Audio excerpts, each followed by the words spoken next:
Ya, selamat pagi saudara-saudara semua yang kekasih dalam Tuhan. Selamat pagi. Apa kabarnya? Luar biasa. Luar biasa. Memang kali ini saya betul-betul mengatakan semua yang hadir di sini adalah luar biasa. Luar biasa. Ya, kita semua sama-sama tahu bagaimana kondisi kota kita sekarang dalam beberapa hari terakhir ini. Tadi sudah disinggung oleh BL ya. Jadi kalau hari ini masih ada yang tetap datang, itu luar biasa. Saya tadi pagi merenungkan Gideon waktu menghadapi 135.000 orang Midian, dia membawa 32.000 pasukan. Tuhan bilang apa? Yang takut suruh pulang. Dari 32.000 yang takut suruh pulang. Sebagian jemaat kita nggak masuk kan? Yang takut suruh pulang, memang nggak apa. Kalau takut pulang. Dan kemudian sesudah itu masih ada saringan lagi. Suruh minum ya. Kalau minumnya minum cantik, terpilih. Kalau minumnya minum, katanya sih istilahnya kayak anjing, itu tidak terpilih. Dan akhirnya yang tersaring hanya 300 orang.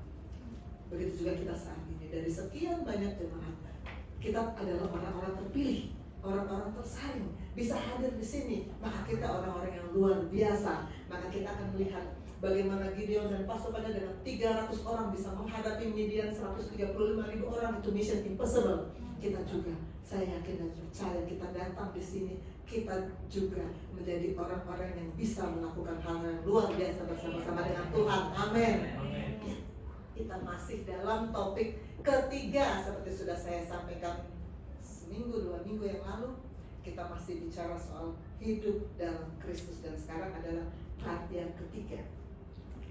Seperti biasa, kita sama-sama deklarasikan lagi nats pembimbing kita. Saya undang kita berdiri. Yohanes 15 ayat 4 kita perkatakan bersama-sama dengan suara keras agar alam roh mendengar. 1, 2, 3. Tinggallah di dalam aku dan aku di dalam kamu. Sama seperti ranting tidak dapat berbuah dari dirinya sendiri kalau ia tidak tinggal pada pokok anggur. Demikian juga kamu tidak berbuah jikalau kamu tidak tinggal dalam aku. Silakan saudara-saudara, amin. Firman ini terus-menerus berbicara kepada saya dalam berminggu-minggu terakhir ini, dan kita sudah membicarakan, membaca, merenungkan Yohanes 15 2 minggu yang lalu, seminggu yang lalu, dan sekarang pun kita masih akan terus merenungkan firman ini, karena saya percaya firman setiap hari selalu baru. Kita baca lagi, ada yang baru Tuhan singkatkan. Kita akan baca lagi bersaut-sautan. Saya baca yang ganjil, Bapak Ibu Saudara baca yang genap. Pokok anggur yang benar. Akulah pokok anggur yang benar dan Bapakkulah pengusahanya.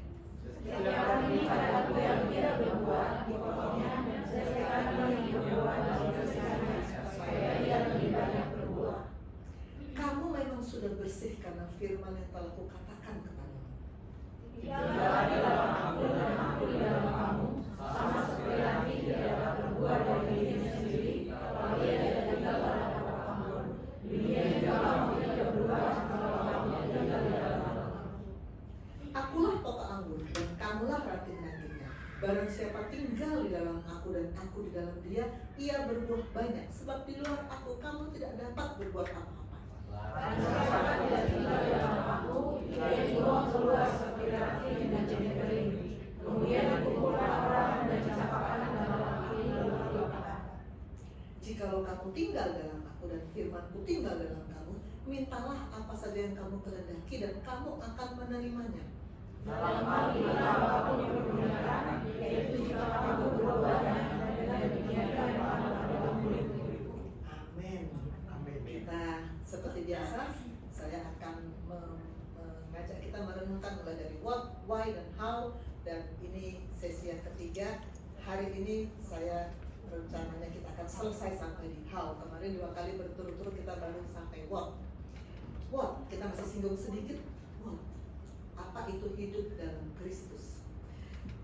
Waktu saya renungkan lagi Yohanes 15 ini, pada ayat 1, saya terpaku pada kata pengusahanya. Bapakkulah pengusahanya. Allah punya kebun anggur, bukan iseng-iseng, bukan cuma hobi. Menciptakan kita bukan iseng-iseng, bukan cuma kebetulan tiba-tiba tercipta talenta. Enggak iseng-iseng. Dia sebagai pengusaha kebun anggur. Kalau pengusaha, saya buka AI. Apa sih bedanya usaha dengan hobi? Kalau usaha dilakukan dengan niat utama untuk mendapatkan hasil, mendapatkan keuntungan, memenuhi kebutuhan. Sedangkan kalau untuk hobi itu sekedar kepuasan diri saja, tidak mengharapkan apa-apa, sekedar kesenangan pribadi. Nah, Allah sebagai pemilik kebun anggur, dia bertindak sebagai pengusaha. Karena dia bertindak sebagai pengusaha, maka dia mengharapkan ada hasil. Dia mengharapkan ada hasil dari hidup kita. Dia mau sebagai yang pertama-tama menikmati hidup kita. Bapak Rohani sering bilang kepada kita kan, Allah tuh yang pertama-tama harusnya menikmati hidup kita, bukan kita, bukan orang lain sekitar kita. Saya pernah sharing dari Zevanya. Waktu itu ada koas kita namanya Zevanya, dan waktu saya sharing ini pas dia lagi ada, lalu saya bilang, kamu tahu ada ayat ini? Nggak tahu, baru tahu pas dokter sharing. Padahal itu namanya Zevanya 3 ayat 17 berkata, Tuhan Allahmu ada di antaramu sebagai pahlawan yang memberi kemenangan. Ia bergirang karena engkau dengan sukacita. Allah mau bergirang karena kita. Allah mau menikmati hidup kita. Karena itu kita, makanya dia menuntut kita harus berbuah. Bukan pohon yang dia inginkan dari kita, tapi buah. Bukan penampilan yang gaya yang memukau, bukan. Buahnya apa? Ada 2 bagian dari firman yang bicara tentang buah. Yang ini slide Bapak, inspirasi dari Bapak Rohani, dari Markus 11 dan dari Lukas 13. Kita baca dulu Markus 11. Koas pegang mic? Boleh koas dikasih pegang mic? Oke, mulai dari ketua kerohanian, silakan. Nanti urut gantian aja ya, dari Ella, Leo, ya silakan. Markus 11 ayat ke-12, keesokan harinya sesudah Yesus dan ke-12 muridnya meninggalkan Betania, Yesus merasa lapar. Ayat 13, dan dari jauh ia melihat pohon ara yang sudah berdaun. Ia mendekatinya untuk melihat kalau ia mendapat apa-apa pada pohon itu. Tetapi waktu ia tiba di situ, ia tidak mendapat apa-apa selain daun-daun saja, sebab memang bukan musim buah ara. Ayat 14, maka katanya kepada buahnya itu, jangan lagi seorang pun makan buahmu selama-lamanya. Dan murid-muridnya pun mendengarnya. Iya, saya tidak pernah melihat secara fisik pohon ara. Tapi saya dengan gampang kalau kita klik di Google muncul ya, pohon ara itu katanya seperti ini.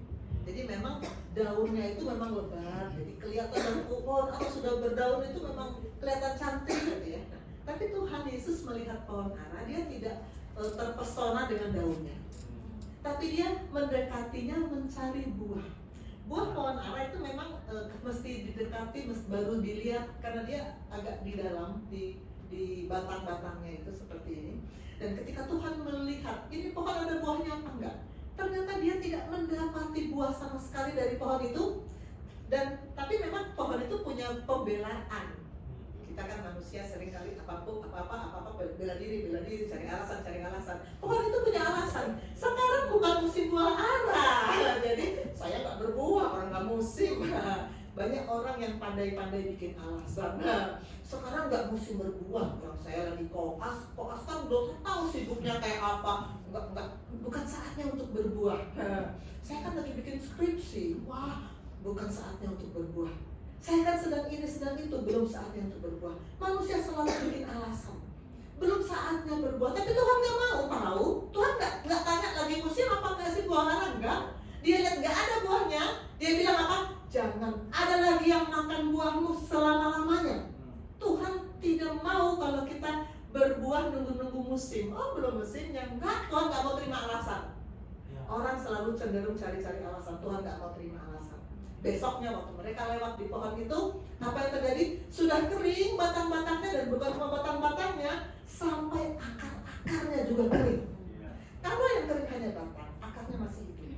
Nanti juga suatu saat bisa tumbuh lagi kan tunasnya. Tapi kalau sampai akar-akarnya kering, maka tidak ada harapan lagi pohon itu. Ini mirip dengan kerja iblis. Iblis mencuri, membunuh, membinasakan. Pohon itu menjadi kering, batangnya kering, akarnya juga kering, binasa. Tidak tidak ada harapan lagi. Hati-hati kita saudara, apakah kita sudah berbuah? Kalau tidak, Tuhan akan bilang kamu kering sampai ke akar-akar, kita binasa dan tidak bisa kembali lagi, tidak ada harapan lagi. Jangan sampai kita masuk dalam kondisi seperti itu. Tuhan tidak mau kita kalau tidak berbuah. Dalam ayat 16 dari Yohanes 15 tadi Tuhan mengatakan, aku telah menetapkan kamu. Ini ketetapan Tuhan, menetapkan kamu. Ketetapan itu penting ya. Kalau kita dengar ketetapan MPR, wah itu semuanya harus kita laksanakan, harus dilaksanakan oleh negara. Apalagi ketetapan Tuhan, aku menetapkan kamu supaya kamu pergi dan menghasilkan buah.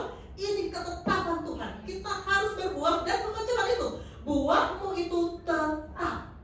Tuhan tidak mau kita berbuah musim-musiman. Tuhan lagi musim berbuah, bolehlah kita nari-nari. Memang lagi tiba deh kerja, maka dilihatin sama dokter Susan kan, kalau nggak nari nanti dipelototin ya. Tapi kalau saya sudah, kalian nanti 2 minggu lagi sudah bukan kelas saya, sudah bukan musim berbuah lagi, kan musimnya sudah lewat. Buahmu itu tetap. Firman kali hari ini berpesan pada kalian, buahmu itu tetap. Itu di Markus. Sekarang Lukas. Di Lukas juga ada cerita tentang pohon ara. Lanjut, siapa lagi yang giliran pegangan mic? Baca. Lukas 13 ayat 6. Lalu Yesus mengatakan perumpamaan ini, seorang mempunyai pohon ara yang tumbuh di kebun anggurnya, dan ia datang untuk mencari buah pada pohon itu, tetapi ia tidak menemukannya.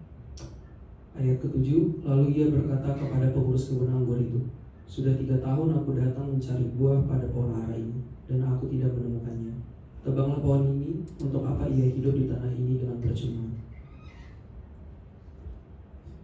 Ayat 8, jawab orang itu, Tuhan, biarlah dia tumbuh tahun ini lagi, aku akan mencampur tanah sekelilingnya dan memberi pupuk padanya. Mungkin tahun depan ia berbuah, jika tidak, tebanglah dia. Waktu saya baca ini saya agak salah, ini kebun anggur atau kebun ara ya? Tapi ini kebun anggur, tapi ada pohon ara.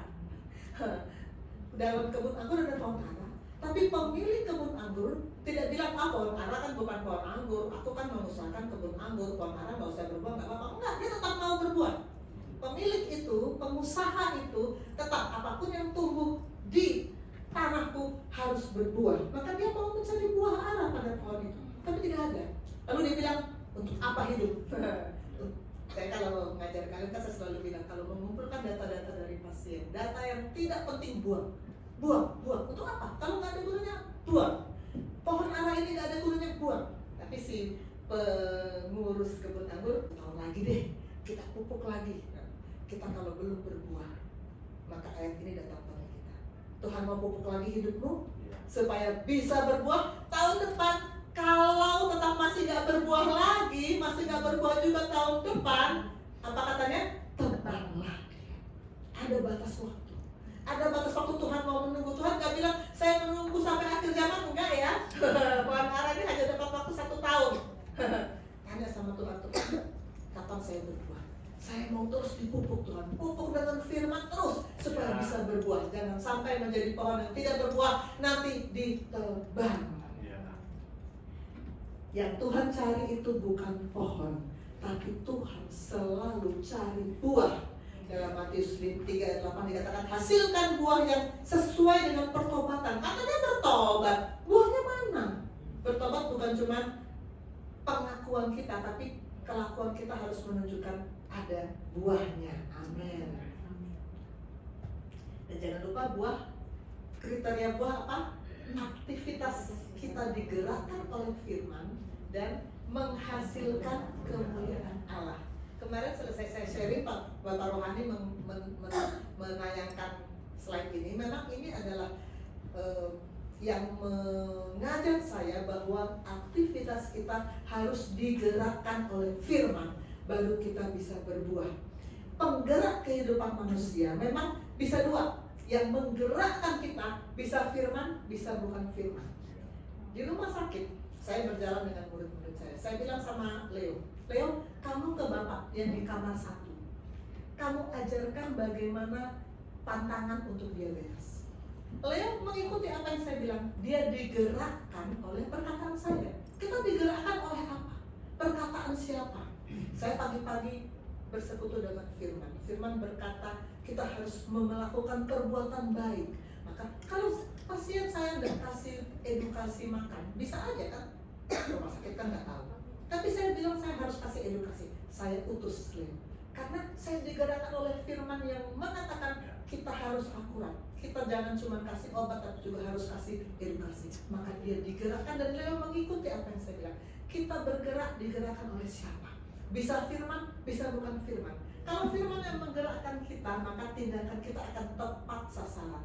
Dan itu akan sesuai dengan hidup yang Tuhan mau. Tapi kalau yang menggerakkan kita bukan firman, kamu digerakkan oleh apa? Oleh YouTube, oleh TikTok, oleh apa? Yang menggerakkan kamu. Buku-buku yang gak jelas yang kamu baca, nanti hasilnya adalah meleset, tindakan meleset, dan itu dosa. Hanya dua yang menggerakkan kita, firman atau bukan firman. Kalau kita mau mulai hari dengan firman, maka datang firman. Kemarin saya sudah kutip ini. Ini firman yang membuat saya bergerak, mengajak kelas untuk menari bagi Tuhan. Pujilah dia dengan rebana dan tari-tarian. Pujilah dia dengan permainan kecapi dan seruling. Maka kalau firman ini menggerakkan kita, maka murid-murid saya bergerak untuk Tuhan, maka ini buah pelayanan. Tapi kalau ini tidak dimulai dari firman, bukan Allah yang dimuliakan, maka ini aktivitas biasa, bukan buah. Saudara tidak menilai sebagai buah. Buah yang Allah inginkan. Seperti apa buah yang Allah inginkan? Pertama, harus banyak. Allah nggak mau buah cuma sedikit. Dalam ayat 8, dalam hal inilah Bapakku dipermuliakan, itu juga kamu berbuah banyak. Dan dengan demikian kamu adalah murid-muridku. Kita ngaku murid Tuhan, tapi kita berbuah sedikit, Tuhan nggak mau. Harus berbuah banyak. Dan yang kedua, buah itu harus tinggal tetap. Tadi kita sudah baca ayat ini. Aku menetapkan kamu pergi menghasilkan buah, dan buahmu itu tetap, nggak musiman. Tuhan nggak mau buah yang musiman.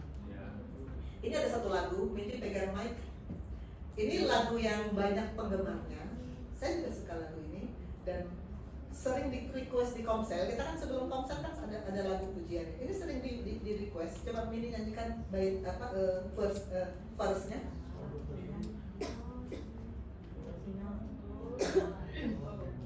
Oh Tuhan, berkailah hidupku selagi aku masih kuat.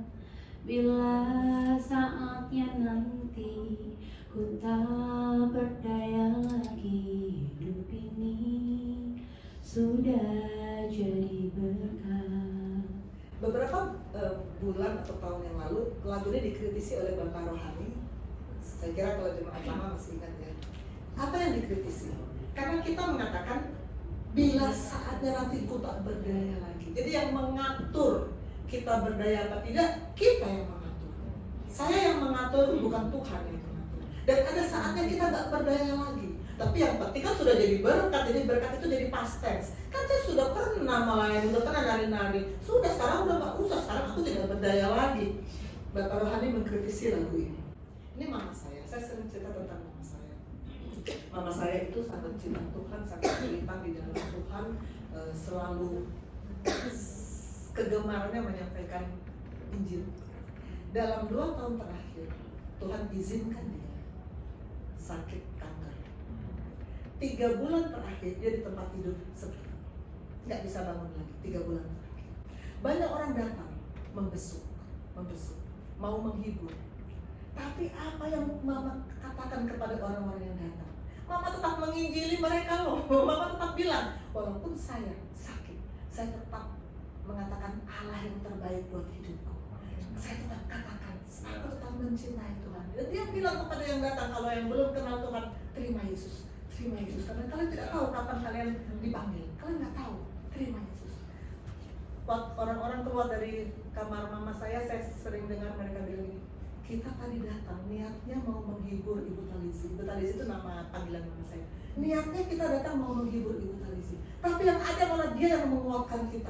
Malah dia yang menyuruh kita untuk tetap memegang firman, tetap percaya kepada Tuhan, tetap mengatakan Allah yang terbaik dalam hidupku. Walaupun dia fisik seperti tidak berdaya, tetapi rohnya tetap berapi-api untuk Tuhan. Mama saya tetap mengatakan kekuatanku ialah dari Tuhan. Saya mencontoh hidup mama saya. Dan kemarin di Komsel saya terharu Talita mengatakan dia mau mencontoh hidup saya. Saya berharap anak-anak koas saya, anak-anak murid saya juga mencontoh bagaimana kalian lihat saya begitu berusaha untuk mengajar kalian tentang Tuhan, kalian juga nanti akan mengajar anak-anak kalian, murid-murid kalian tentang Tuhan. Tuhan adalah kekuatanku, maka tidak ada cerita pada saatnya nanti ku tak berdaya lagi, gak ada cerita itu. Tuhan kekuatanku. Orang yang menanti-nantikan Tuhan mendapat kekuatan baru, katanya saya. Mereka sumpah para Raja Wali yang naik terbang, gak ada cerita aku tak berdaya lagi, gak ada. Bukan kita yang mengatur Tuhan, Tuhan yang mengatur kita. Dan Tuhan bilang, kamu mendapat kekuatan baru. Tubuh kita, fisik kita boleh makin merosot, karena mana ada manusia yang hidup selama-lamanya. Pada saatnya memang akan fisik akan merosot, tapi roh kita harus tetap berapi-api di dalam Tuhan. Maka kata-kata lagu ini saya ganti. Mini coba nyanyikan. Oh Tuhan, pakailah hidupku bersamamu. Aku pasti kuat sampai kapanpun nanti. Ku terus melayani, hidup ini selalu jadi berkat. Kalau kita sudah menerima firman yang tadi, yang Yohanes 11 ayat 16 itu, kita nyanyinya harusnya begini. Saya minta pastor kesayangan saya boleh mengiringi, ini maju aja. Mama saya seumur hidupnya selalu militan untuk Tuhan, dan saya juga ingin seperti itu. Matius 24 ayat 46 berkata, berbahagialah hamba yang didapati tuannya melakukan tugasnya itu ketika tuannya itu datang. Kita jangan bilang masa lalu kan sudah, sekarang gak usah, enggak. Ketika sangkakala berbunyi, kita melakukan tugas yang Tuhan berikan atau tidak. Kita nyanyikan sama-sama, hidup ini adalah kesempatan.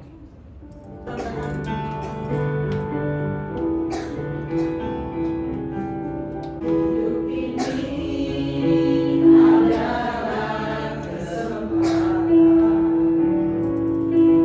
Hidup ini untuk melayani Tuhan. Jangan sia-siakan. Jangan sia-siakan waktu yang Tuhan beri. Hidup ini hanya sementara. Tuhan pakailah hidupku. Oh Tuhan, pakailah hidupku bersamamu. Aku pasti kuat sampai kapanpun nanti. Ku terus melayani, hidup ini selalu jadi berkat. Pakailah hidupku, oh Tuhan, pakailah hidupku bersamamu. Aku pasti kuat, aku pasti kuat sampai kapanpun nanti.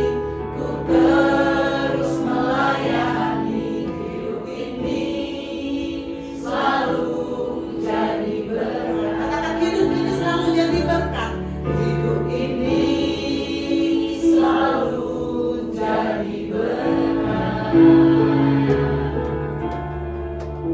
Terima kasih Miki. Nah, sekarang saya panggil Graciano. Graciano ini mencetak hat-tricknya. 3 kali saya sharing berturut-turut, 3-tiganya dia maju. Luar biasa. Nah, gini Graciano. Minggu lalu Graciano memberikan 2 pertanyaan ini, sudah kita bahas ya. Bagaimana kalau kita kehabisan waktu namun hidup kita belum sesuai visi Kristus, sudah kita bahas, sudah jawabannya ya.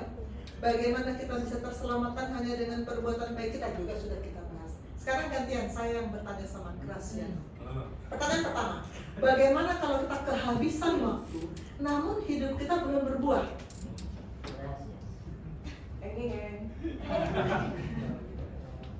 Bagaimana kalau kita kehabisan waktu namun hidup kita belum berbuah? Apa yang terjadi? Kita dicampakkan ke neraka. Kalau tidak berbuah, dipotong, dicampakkan dan dibakar.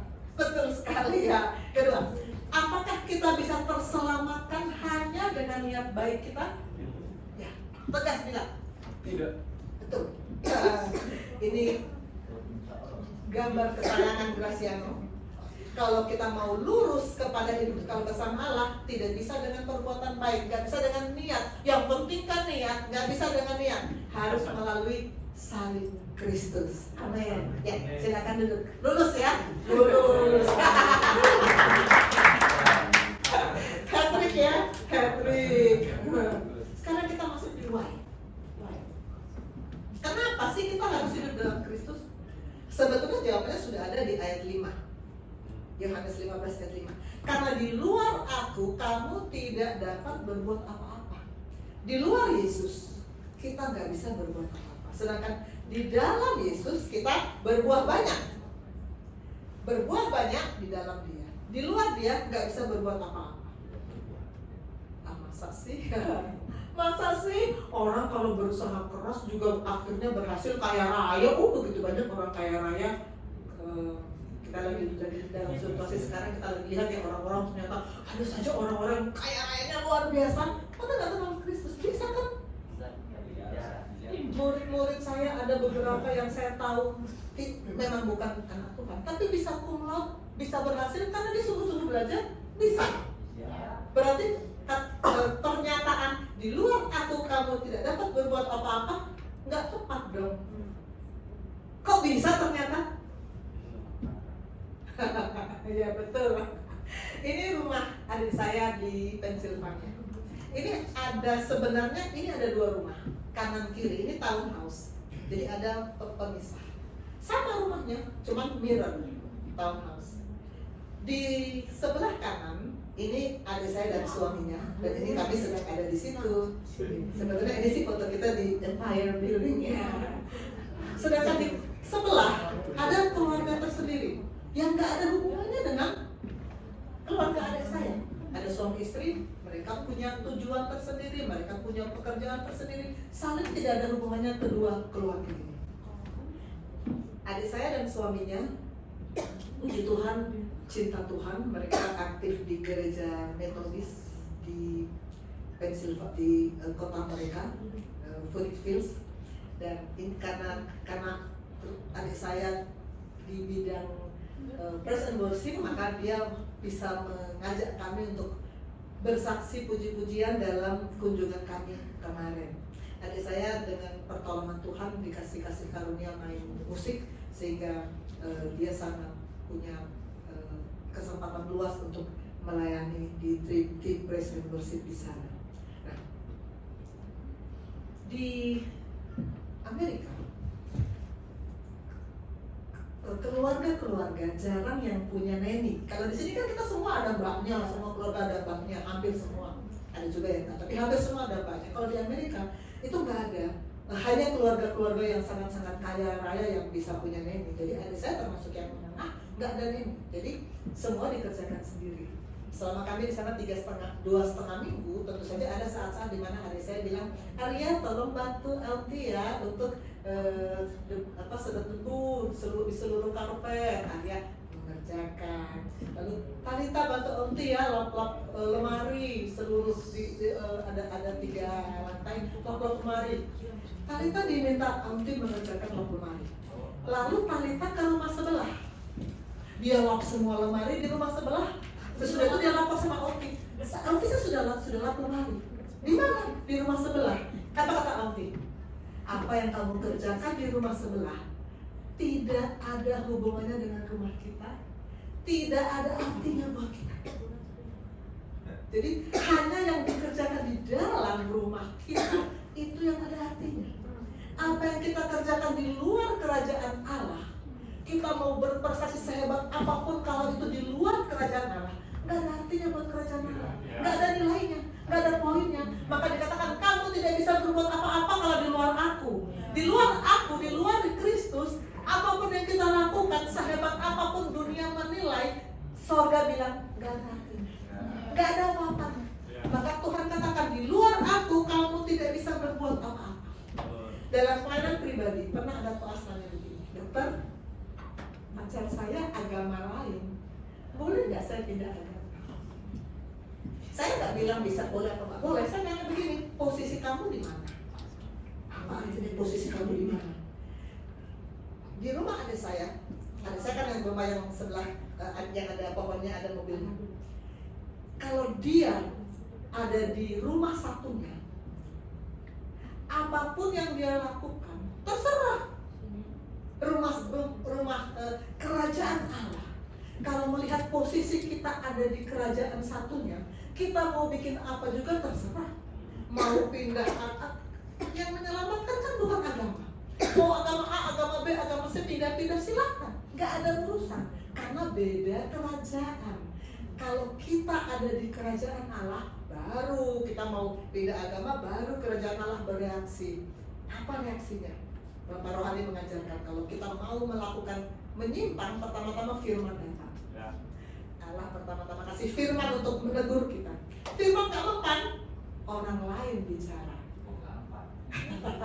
Orang lain nggak mempan, masalah Tuhan izinkan datang. Firman sebetulnya di 2 Korintus 6 ayat 14 sebetulnya sudah sangat jelas. Jangan kamu merupakan pasangan yang tidak seimbang dengan orang-orang yang tidak percaya. Ini kan nggak usah dibahas di khotbah lagi, dibaca aja udah jelas. Jelas jangan. Persamaan apa yang terdapat antara kebenaran dan kedurhakaan tidak sama sekali tidak bisa bertemu. Benar dan durhaka nggak bisa bertemu. Bagaimana terang bisa bersatu dengan gelap? Terang datang, gelap pergi. Terang pergi, gelap datang. Nggak bisa bersatu. Firman datang, menegur. Mempan nggak? Kalau nggak mempan, orang datang. Tiba-tiba dalam khotbah, hamba Tuhan nggak tahu masalah kita. Pastor pendeta nggak tahu masalah kita. Tapi khotbahnya kok menyindir kita? Kok menyindir saya? Kok dia tahu masalah saya? Nggak tahu. Tapi memang firman itu adalah pedang, bukan mesin pedang. Pedang, palu, api. Pedang yang menusuk, memisahkan tulang-tulang dengan sumsum. Besi yang menghancurkan bukit batu, itu firman. Menghancurkan kekerasan hati kita, itu firman. Kalau nggak mempan juga, pastor pendeta sudah khotbah nggak mempan juga, Tuhan kasih apa? Masalah. Hidup saya penuh masalah. Kalau ada masalah, lihat, apakah ini teguran Tuhan? Atau memang Tuhan sedang mengajar kita sesuatu? Hidup yang penuh masalah, hati-hati. Lihat, Tuhan mau ajar apa dari saya melalui masalah-masalah ini. Di luar aku, kamu tidak bisa berbuat apa. Kalau kita di dalam kerajaan Allah, sorga akan bereaksi. Kalau kita mau melakukan yang di luar Tuhan. Tapi kalau kita di luar kerajaan Allah, apapun yang kita lakukan tidak dinilai. Tidak bisa berbuat apa-apa di luar aku. Sekarang kita masuk ke how. Kita akan menyelesaikan hari ini ya. How ini ada 6 poin. 6 poin banyak juga ya. Kita saya masih punya waktu 1 jam kan, Pastor? 1 dari 6, memiliki roh Kristus. Roma 8 ayat 9. Tetapi kamu tidak hidup dalam daging, melainkan dalam roh. Jika memang roh Allah diam dalam kamu. Tapi jika orang tidak memiliki roh Kristus, ia bukan milik Kristus. Waktu saya pernah baca ayat ini, saya bingung. Kok kalimatnya pindah-pindah begini? Artinya apa ya? Saya bingung waktu mula-mula. Lalu saya baca satu demi satu. Tapi kamu tidak hidup dalam daging, melainkan dalam roh. Artinya ada 2 pilihan kehidupan. Hidup dalam daging, hidup dalam roh. Kita bisa memilih hidup dalam roh kalau roh Allah diam di dalam kita. Gitu ya? Jadi ada 2 pilihan ya. Mau hidup dalam daging, mau hidup dalam roh. Orang yang sudah lahir baru sekalipun bisa saja hidup dalam daging. Masih habit of sin yang menguasai dia, bisa. Kita punya free will. Kita punya free will untuk memutuskan saya mau hidup dalam daging atau saya mau hidup dalam roh. Pagi hari masih tidur enak-enak, alarm berbunyi. Saya harus bangun dan baca firman. Kalau kita memilih hidup dalam daging, kita akan nanti aja lah baca firman, tidur dulu. Bisa ya? Tapi kalau kita mengatakan saya pilih hidup dalam roh, bangun. Masih ngantuk, bangun. Paksa periksa dirimu. Saya mau ketemu Tuhan, saya mau menghadap Tuhan. Karena kita sudah buat rencana, jam segini harus bangun baca firman, jam segini harus berangkat kerja dan sebagainya. Jangan ikuti kemalasan. Ini free will. Ini kebebasan. Makanya kita beda dari makhluk ciptaan Tuhan yang lain, karena kita punya free will. Saya pernah cerita di sini bahwa saya tuh senang menari, senang berdansa-dansa, dan karena suami saya kaku-kaku seperti pohon, saya suka berdansa dengan orang lain, dengan murid-murid, dansa-dansa, senang saya. Tapi ketika saya dimuridkan di sini, Bapak Rohani bilang itu tidak memuliakan Tuhan.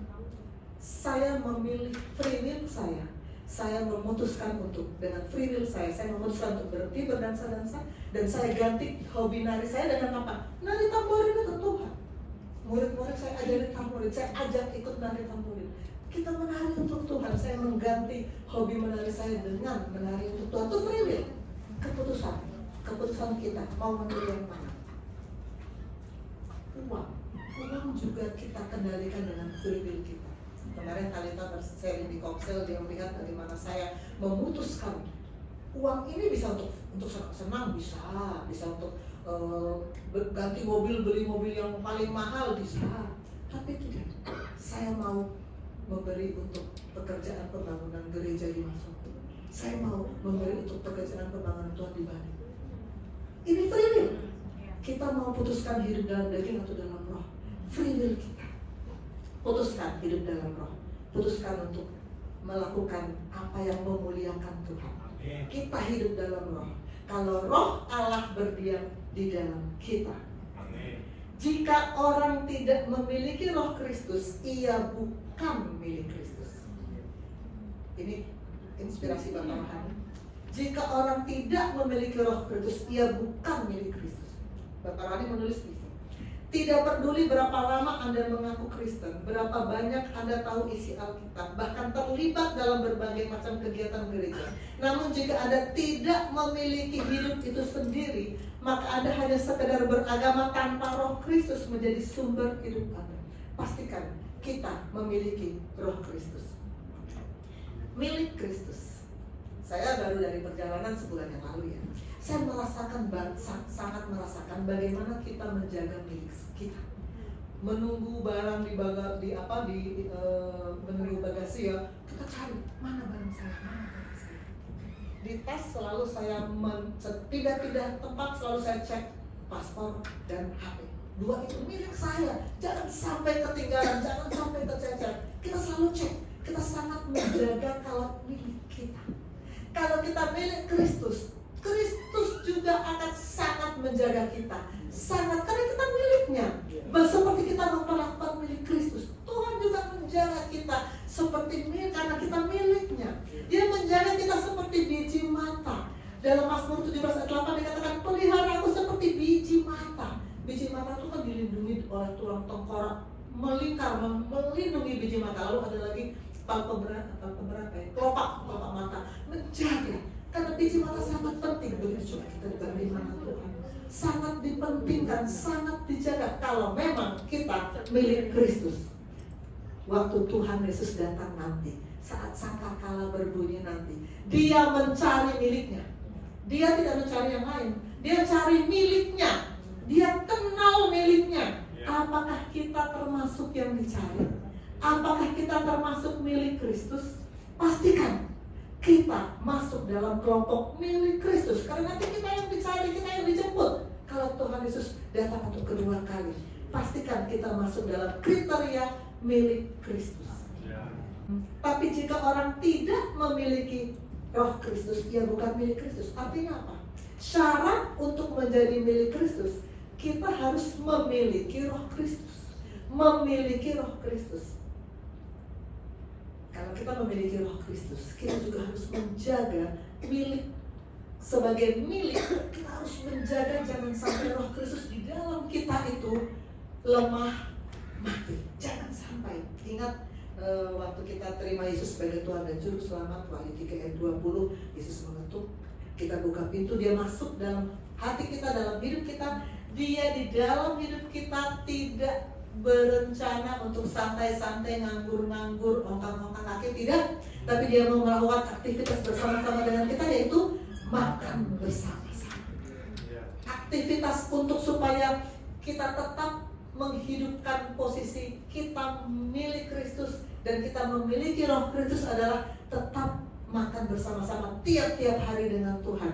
Maka kita termasuk orang-orang yang menjadi milik Kristus. Pertama, miliki Roh Kristus. Kedua, hidup seperti Kristus.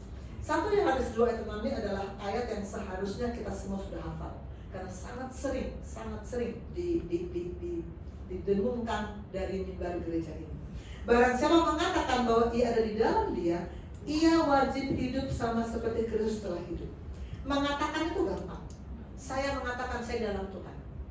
Kita nyanyi, aku di dalam Dia, Dia di dalam aku. Kita nyanyi. Mengatakan gampang, tapi apakah kelakuan kita menunjukkan kita hidup sama seperti Kristus? Lihat hidup kita sekarang, lihat hidup kita tiap-tiap hari. Apakah kita hidup sama seperti Kristus? Hidup seperti Kristus telah hidup. Pengakuan mengatakan saya di dalam Dia. Kelakuan harus sama seperti Kristus.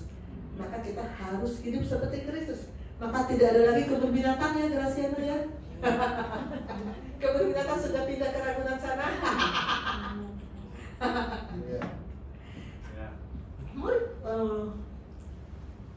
Matius 26 bercerita tentang Petrus. Petrus adalah murid yang sangat spontan, selalu mendahului teman-temannya. Kita lihat bagaimana perkataan tidak sesuai dengan kelakuan. Baca lagi ya dari Ella. Matius 26 ayat 31. Maka berkatalah Yesus kepada mereka, malam ini kamu semua akan tergoncang imanmu karena aku. Sebab pada tertulis, aku akan membunuh gembala dan kawanan domba itu akan tercerai berai. Ayat 32, akan tetapi sesudah aku bangkit, aku akan mendahului kamu ke Galilea. Petrus menjawabnya, biarpun mereka semua tergoncang imannya karena engkau, aku sekali-kali tidak. Ini di Matius 26, 31-33. Masih pasal yang sama. Masih Matius 26. Kita baca ayat 40. Ella. Matius 26 ayat 40. Setelah itu ia kembali kepada murid-muridnya itu dan mendapati mereka sedang tidur. Dan ia berkata kepada Petrus, tidakkah kamu sanggup berjaga-jaga 1 jam dengan aku? Ayat 43. Ayat 43, dan ketika ia kembali pulang, ia mendapati mereka sedang tidur, sebab mata mereka sudah berat. Masih pada kejadian yang sama, pada episode kejadian yang sama, Tuhan bilang semua akan tergoncang. Dan Petrus ngomong, biarpun semua tergoncang imannya karena aku sekali-kali tidak. Tapi kemudian dia disuruh berjaga-jaga, dia tidur. 3 kali Tuhan Yesus datang, mereka tidur. Jadi perkataan tidak sesuai dengan kelakuan. Perkataan tidak sesuai dengan kelakuan. Kalau kita mau hidup seperti Kristus, perkataan harus sesuai dengan kelakuan. Ini inspirasi Bapak Rohani. Pengakuan dan kelakuan harus satu, harus sama. Di Titus 1 ayat 16 ada dikatakan mereka mengaku mengenal Allah, tapi dengan perbuatan mereka menyangkal Dia. Dia mengatakan semua tergoncang imannya, aku tidak. Tapi disuruh berjaga-jaga tidur. Pengakuan, pengenalan Anda akan Allah akan terlihat jelas melalui kelakuan Anda yang benar. Maka Bapak Rohani mengatakan kita harus strong in the spirit, ya betul. Tapi juga harus strong in knowledge. Dan satu lagi, harus strong in example. Hidup kita harus sama dengan apa yang kita katakan. Harus sama dengan bagaimana Kristus hidup. Bagaimana Kristus hidup. Kita baca Injil Matius, Markus, Lukas, Yohanes menceritakan bagaimana Kristus hidup. 3. Rela dibentuk. Rela. Kalau ada kata-kata rela dibentuk, berarti ada orang yang tidak rela dibentuk. Kita harus rela dibentuk. Kita tidak boleh tidak rela dibentuk.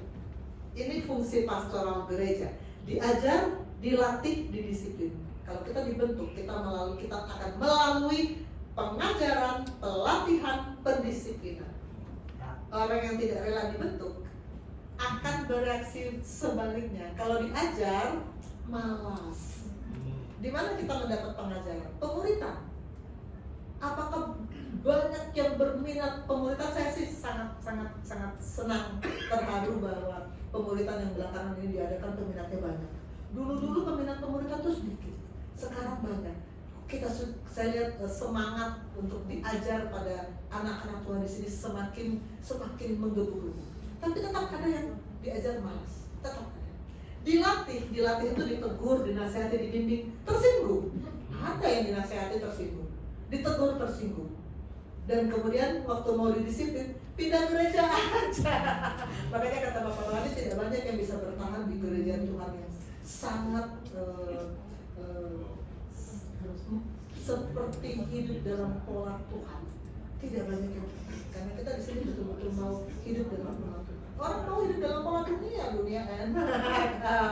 Tidak rela dibentuk. Pindah aja, pindah gereja aja, saya tersinggung. Pastikan kita tidak masuk dalam orang-orang yang tidak rela dibentuk. Kita masuk dalam orang-orang yang rela dibentuk. Orang yang tidak rela dibentuk itu adalah bayi rohani. Bayi itu bagaimana sih mau diajar? Orang masih bayi. Bagaimana sih mau dilatih? Apalagi didisiplin. Nggak bisa, dia cuma bisa merengek, minta diganti popok, minta dikasih makan, minta dimengerti, hanya bisa minta. Tentu saja Tuhan mengizinkan kita jadi bayi rohani pada waktunya. Tapi bayi harus bertumbuh. Tidak ada orang yang tetap jadi bayi.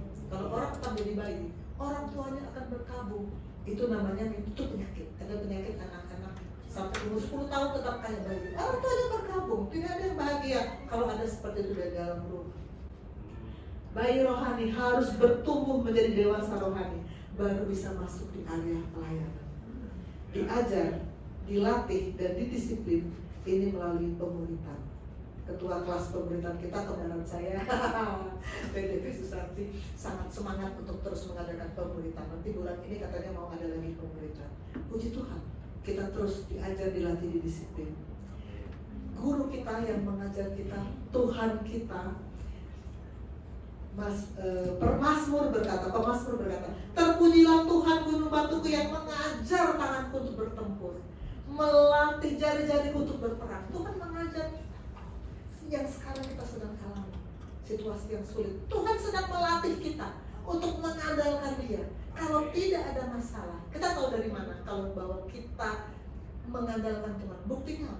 Buktinya kita tetap bisa menghadapi apapun masalah bersama-sama dengan Tuhan. Tuhan melatih kita melalui situasi di sekeliling kita, mengajar tangan kita bertempur, mengajar jari-jari kita untuk berperang. Amin. Tuhan yang kita sembah bukan Allah yang sekedar menciptakan kita, tapi Dia juga Allah yang aktif terlibat langsung mengajar kita untuk bertempur dan memenangkan peperangan hidup di dunia ini. Kita jangan gaya-gaya nyanyi lagu aku lebih dari pemenang tapi nggak pernah bertempur. Ada pertempuran takut menghindar. Kalau kita mau bilang aku lebih dari pemenang, bertempur dulu. Amin. Keempat, tadi yang pertama apa? Memiliki Roh Kristus. Yang kedua, hidup seperti Kristus. Yang ketiga, rela dibentuk. Dan keempat, siap diuji. Murid, tugas utama murid, saya selalu bilang ke anak-anak ini, tugas utama kalian ada dua, belajar dan ujian. Mana ada sekolah yang boleh nggak belajar? Nggak bisa. Mana ada sekolah yang nggak ada ujian? Nggak bisa. Belajar enak? Enggak sih sebenarnya. Ujian enak, apalagi enak sebenarnya. Tapi memang harus. Itu harus ada dalam. Makanya Pemazmur berkata, ujilah aku ya Tuhan, cobalah aku, selidiki batinku dan hatiku. Pemazmurnya luar biasa, berani sekali bilang ujilah aku ya Tuhan. Waktu saya belum masuk gereja ini, saya nggak berani loh mengucapkan ayat ini, karena saya tahu hidup saya kacau-kacau. Tapi sekarang, ini ada lagunya kan, menyanyikan lagu ini sebenarnya deg-degan kalau kita belum siap diuji. Tapi kalau kita siap diuji, kita akan bilang, Tuhan, dari mana saya tahu kalau saya sudah hidup mengikuti perintah Tuhan? Dari ujian. Kalau kita kan nggak tahu. Bagaimana seorang murid saya bisa yakin dia sudah tahu apa yang saya ajarkan? Dari ujian. Kemarin kalian ujian kan? Saya tahu dari ujian kalian sudah noted atau belum dari apa yang saya ajarkan. Ujian membuktikan bahwa kita sudah hidup sesuai keinginan Tuhan. Kalau nggak ada ujian, bagaimana tahunya? Bagaimana membuktikannya? Kemarin saya sudah singgung sedikit ya. Bedakan ujian dengan konsekuensi. Kalau ada masalah, mungkin itu ujian Tuhan untuk memurnikan kita. Tapi mungkin juga itu konsekuensi dari pelanggaran kita. Bisa saja bikin kesalahan kan bisa. Daud bikin kesalahan, lalu ada konsekuensi. Anaknya mati, keturunannya berperang terus. Kesalahan menimbulkan konsekuensi. Ujian, pruning dari Tuhan, itu dari Tuhan untuk memurnikan kita. Supaya tidak melakukan kesalahan, bagaimana pemazmur mengajar kita? Sebab mataku tertuju kepada kasih setiamu dan aku hidup dalam kebenaranmu. Pastikan kita tuh menunjukkan mata kita hanya kepada Tuhan, hidup dalam kebenarannya. Kita tidak melakukan kesalahan-kesalahan bodoh. Nah, ayat 4, aku tidak duduk dengan penipu. Banyak orang di sekitar kita yang kita tahu ya kelakuannya. Bergaul boleh, tapi jangan akrab. Karena kalau kita akrab, nanti kita lama-lama ikut kelakuannya. Aku tidak dengan orang munafik, aku tidak bergaul. Karena nanti kita terikut-ikut. Aku benci pada perbuatan orang berbuat jahat, dengan orang fasik aku tidak duduk. Berteman, tapi jangan bersahabat, jangan ikuti kelakuannya. Nanti kita akan terikut, lalu kita akan menghadapi konsekuensi. Masalah-masalah yang kita hadapi sebagian kan konsekuensi dari kesalahan kita. Kita menunjukkan mata kita hanya kepada Tuhan, pada kehendak Tuhan, pada kebenaran Tuhan. Kita akan terhindar dari konsekuensi. Tuhan tidak pernah memberi pencobaan. Ini ayat yang selalu saya berikan kepada murid-murid saya. Apabila seseorang dicobai, Yakobus 1 ayat 13, jangan dia berkata pencobaan ini datang dari Allah.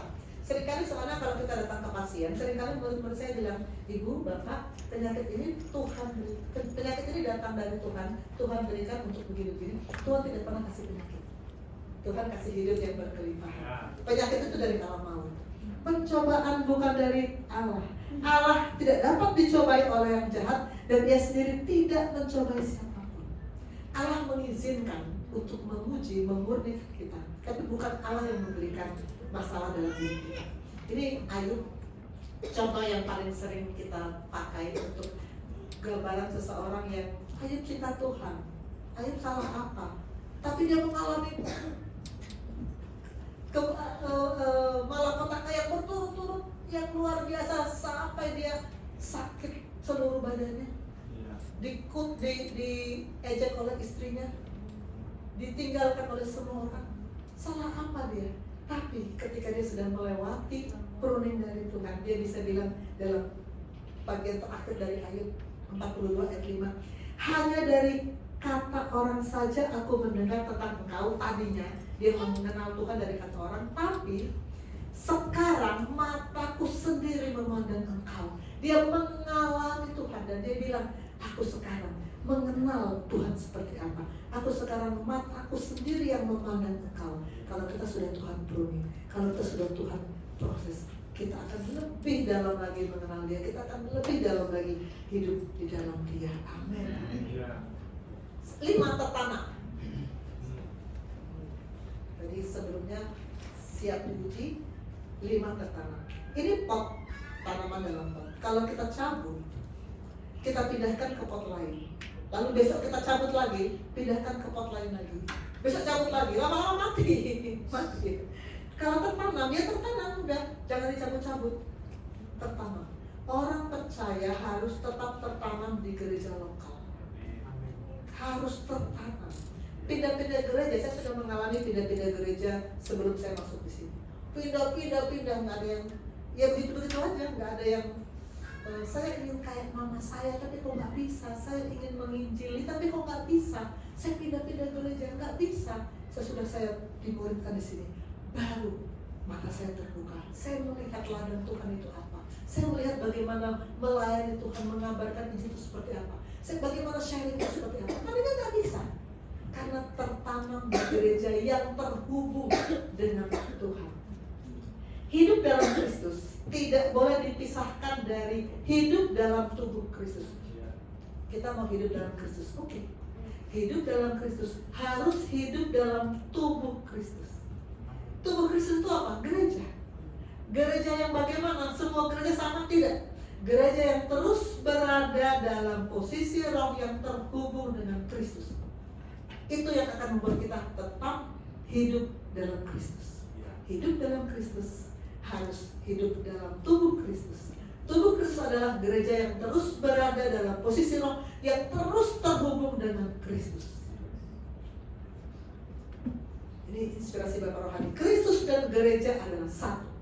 Ibrani 10:25 ini ayat yang terkenal, sering dikhotbahkan. Jangan menjauhkan diri dari pertemuan-pertemuan ibadah seperti yang dibiasakan oleh beberapa orang. Saya ada mengenal orang rajin baca Alkitab, rajin berdoa, tapi gak pernah ke gereja. Bagaimana bisa hidup dalam Kristus kalau tidak hidup dalam tubuh Kristus? Anda tidak mungkin diselamatkan dan bertumbuh jika Anda sengaja menjauhkan diri dari gereja atau tidak mau bertekun dalam gereja. Sebab gereja adalah tubuh Kristus.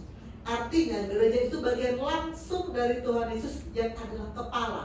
Ciri-ciri gereja yang terhubung dengan Kristus adalah gereja yang diutamakan firman. Ini saya mau tunjukkan pada Graciano. Sekarang kamu tahu bahwa kamu harus terhubung dengan tubuh Kristus yang terus terhubung dengan firman. Oke? Hidup dalam Kristus harus hidup dalam tubuh Kristus. Kita gak cukup bilang yang penting saya sudah terima Yesus, mati masuk surga. Kan begitu, itu pembenaran tahap 1. Masih ada tahap 2, sanctification. Dan dalam sanctification kita harus hidup dalam tubuh Kristus. Ini tubuh. Kalau kita, untuk saya sebagai dokter dan murid-murid saya, kita sangat memahami tubuh ini karena kita belajar anatomi, fisiologi. Ini tubuh. Kepalanya adalah Kristus. Kita lihat di Efesus 4 ayat 15. Tapi dengan tubuh berpegang pada kebenaran di dalam kasih kita bertumbuh dalam segala arah Dia, Kristus yang adalah kepala. Kristus itu kepala. Lalu ayat 16, daripadanya seluruh tubuh rapi tersusun diikat menjadi satu oleh peranan semua bagiannya sesuai kadar pekerjaan tiap-tiap anggota, menerima pertumbuhannya, membangun dirinya dalam kasih. Kita anggota tubuh Kristus. Hidup dalam Kristus harus hidup dalam tubuh Kristus. Amin. Keenam terakhir. Lepas dulu. Terakhir. Kolose 2:6-7. Ella boleh baca. Kolose 2 ayat 6, kamu telah menerima Kristus Yesus Tuhan kita, karena itu hendaklah hidupmu tetap di dalam Dia. Ayat yang ke-7, hendaklah kamu berakar di dalam Dia dan bangun di atas Dia. Hendaklah kamu bertambah teguh dalam iman yang telah diajarkan kepadamu, dan hendaklah hatimu melimpah dengan syukur.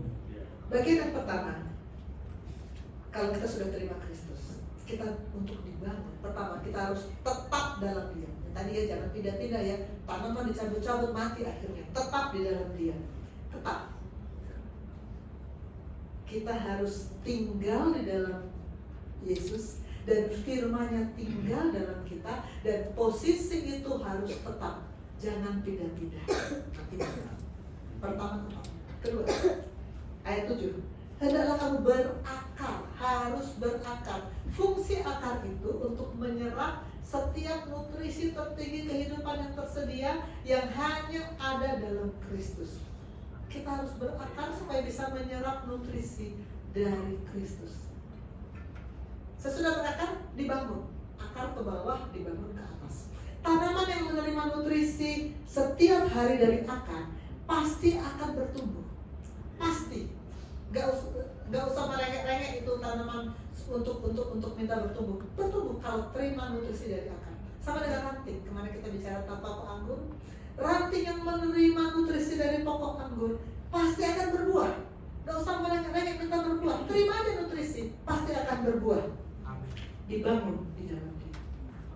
Di sini di rumah Tuhan ini saya sering mengatakan kita terima nutrisi firman yang TKTP. Apa TKTP? Istilah medis makanan diet yang TKTP, tinggi kalori, tinggi protein. Itu TKTP. Firman Tuhan yang kita terima tiap-tiap kali di rumah Tuhan ini TKTP, tinggi kalori, tinggi protein. Sangat menghidupkan roh kita untuk bisa bertumbuh, berbuah di dalam Tuhan. Amin. Ranting yang menerima nutrisi dari pokok anggur pasti akan berbuah, dibangun di dalam Dia. Dan terakhir, bertambah teguh.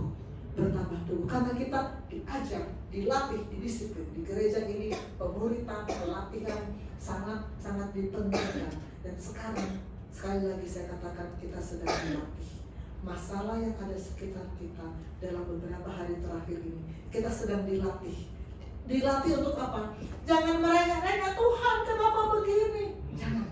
Tapi katakan, Tuhan, apapun yang terjadi, aku tetap bisa hadapi bersama-sama dengan Engkau. Katakan, apapun yang terjadi, kita bersama-sama dengan Tuhan.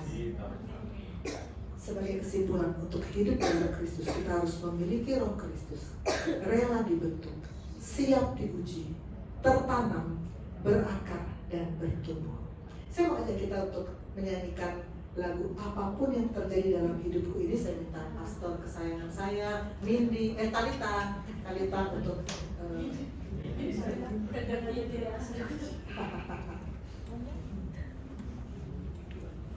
apapun, katakan ini sungguh-sungguh kepada sebagai doa kita kepada Tuhan. Apapun yang terjadi di sekeliling kita, apapun yang terjadi, kita tidak akan meragukan bahwa Tuhan menolong kita. Kita mengandalkan Tuhan. Silakan.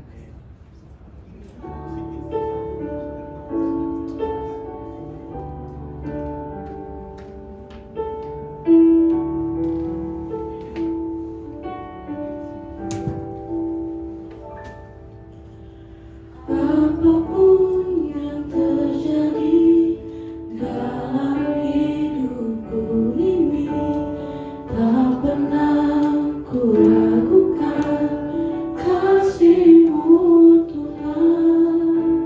Lewat gunung yang tinggi, dalam lembah yang curam, tak pernah ku ragukan janji-Mu.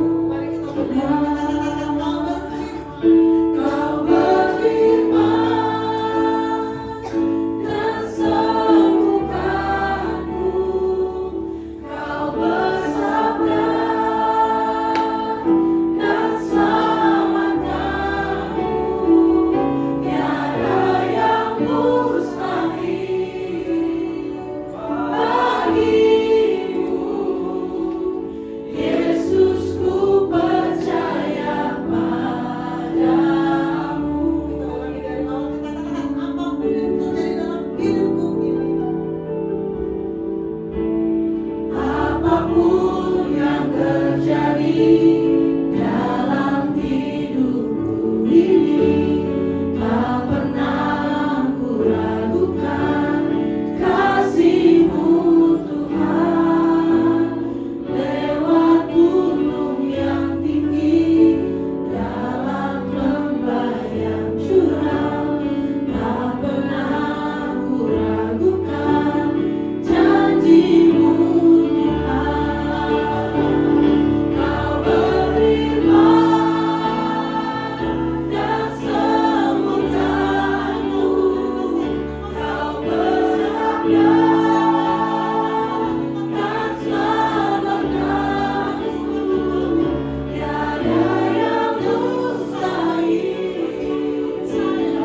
bagimu, Yesus, ku percaya padamu. Kau berfirman dan sembuhkanku, Kau bersabda dan selamatkanku. Tiada yang mustahil bagimu, Yesus, ku percaya padamu. Tiada yang mustahil bagimu, Yesus, ku percaya padamu. Bapa di surga, terima kasih firman-Mu sudah datang. Kami percaya Tuhan, di dalam Engkau tidak ada yang bisa mengganggu kami. Di dalam Engkau kami aman. Kami mau belajar mengakui